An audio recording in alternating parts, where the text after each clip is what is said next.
Hello, welcome back to school. Here are the safety protocols you must follow on campus. Hello Larshman families, we will be showing you how to properly wear a mask. These are ways to never wear a mask at school. First example, wearing it under your chin. Don't do this. Second example is wearing it only on your mouth. Don't do this. Third example is wearing it over your eyes. Don't do this. Never do that. The correct way of wearing your mask at school is always making sure that it covers your mouth and your nose, and that it fits snugly around your face. Some things that will not be accepted as face masks at school are a bandana.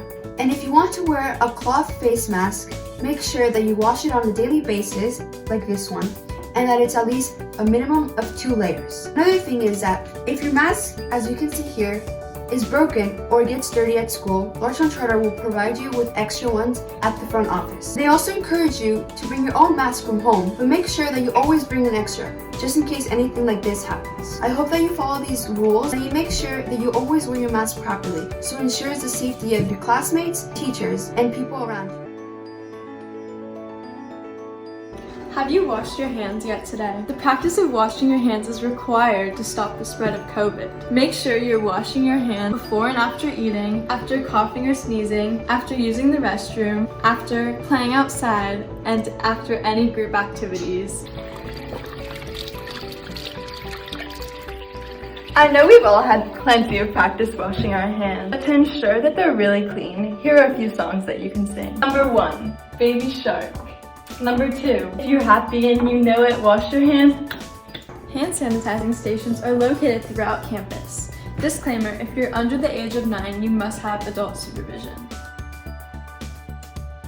Hey Larchmont families, today Tennessee and I will be showing you how to maintain physical distancing at school according to Larchmont's COVID-19 safety plan. Let's check it out.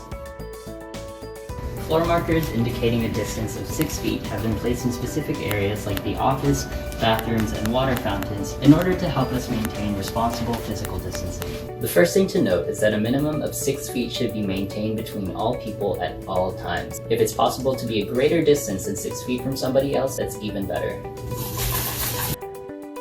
When it is not possible to maintain 6 feet of distance between you and another person, both parties must ensure that they are properly wearing their face coverings and limit their exposure time to less than 15 minutes. Signage has been placed around the campus to remind everyone to maintain a 6-foot distance from one another. Before you leave home, every student will be required to complete a daily home screening in order to be allowed on campus. This screening checks for symptoms and asks about recent contact with individuals who have tested positive for COVID-19 or exhibit common symptoms such as a fever of 100 degrees Fahrenheit or higher, a new cough, shortness of breath or difficulty breathing, new loss of taste or smell, chills, muscle or body aches, diarrhea or vomiting. If they are experiencing these symptoms or are waiting upon results of a COVID-19 test due to exposure, your child may not attend school. Don't worry though, these absences will be excused. Can your child go to school today? Let's ask these questions before you send your child to school.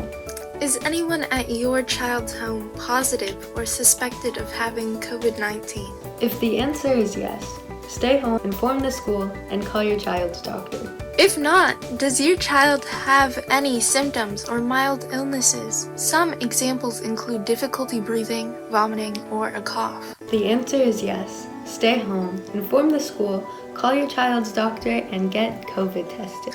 If the answer is no, has your child had a fever of over 100 degrees Fahrenheit in the last 24 hours without medication? If so, stay home, inform the school, call your child's doctor, and get COVID tested. But if not, bring your child to school.